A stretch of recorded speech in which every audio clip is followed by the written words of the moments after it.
Finally, Netflix released 5 episodes of most awaited Money Heist Part 5 Volume 2 series. It is all about end of heist if you were unaware. They make it clear in the posters and within the first minute of the series. We are now in the end game. It's been 4 years since a group of anti-heroes, Reed robbers, led by a criminal-bent professor, Alvaro Mort, have been looting spots after spots without really getting busted and gaining popularity throughout. But the tables have turned and the bad fate has hit the team. Professor is busted and the gang is stuck inside the Bank of Spain. Will they survive? Will they die? Is there a right or wrong? What is their redemption? Season 5 Vol 2 is the climax and the answer to whether the gold really comes out of the bank. The biggest skepticism made its way amid the Money Heist fans when the makers decided to divide the season 5 into 2 volumes. Many thought it would end up being a stretched finale, or one that would leave us on a sour note giving a half-baked conclusion. Read Game of Thrones here, but I am happy to report none of the two happens and the writers with the team deliver a knockout climax.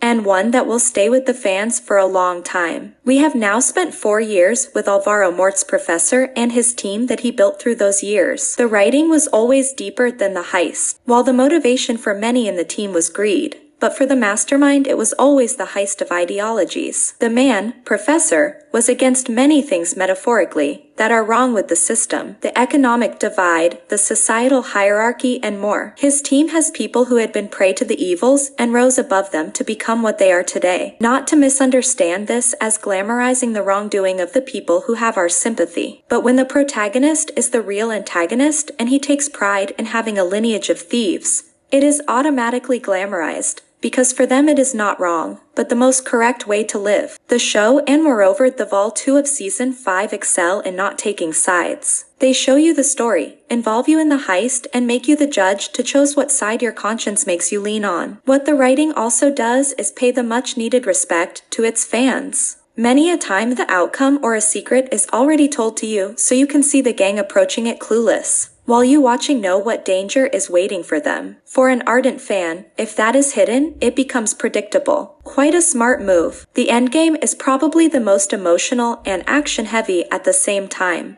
We have seen the most pivotal members dying. I am making sure I don't spoil the Volume 1. So now the left ones have to reach their redemption and also confess their love and everything hidden. The writing gives every single character an equal opportunity to do so. It is a closed group, so every relationship regardless of their dynamic and gender is almost romantic. When the one trusts the other love beams, and is brighter enough to shine amid all the action. Jesus Colmena and Caldo Serra direct this season like a fan event. The scale goes up. Slow motions take over. Camera takes character-defining angles, and you are hooking to what the robbers do next. The plans are of course dramatized and demand a lot of suspension of disbelief, but haven't you learned to give that already? The climax brings you on the edge of the seat and literally makes you believe everything is lost. I don't have any words left to describe how amazing all these actors are and how they have become these characters. Refer to my Volume 1 review and the performances only enhance. Alvaro Mort is found in many vulnerable situations, and he handles them with the same finesse he handles power. Alicia Sierra, Najwa Nimri, continues to be my most favorite. Now she has a baby, and she accompanies her everywhere in the most riskiest of the situations. At one point, she even takes her to a site where gang war is expected. The woman stands tall with her bada asterisk attitude and gives the show the biggest turn in the final round. This might bring me some flack, and I am game for it. I have always expected every character to get their redemption and consequence if they do something wrong.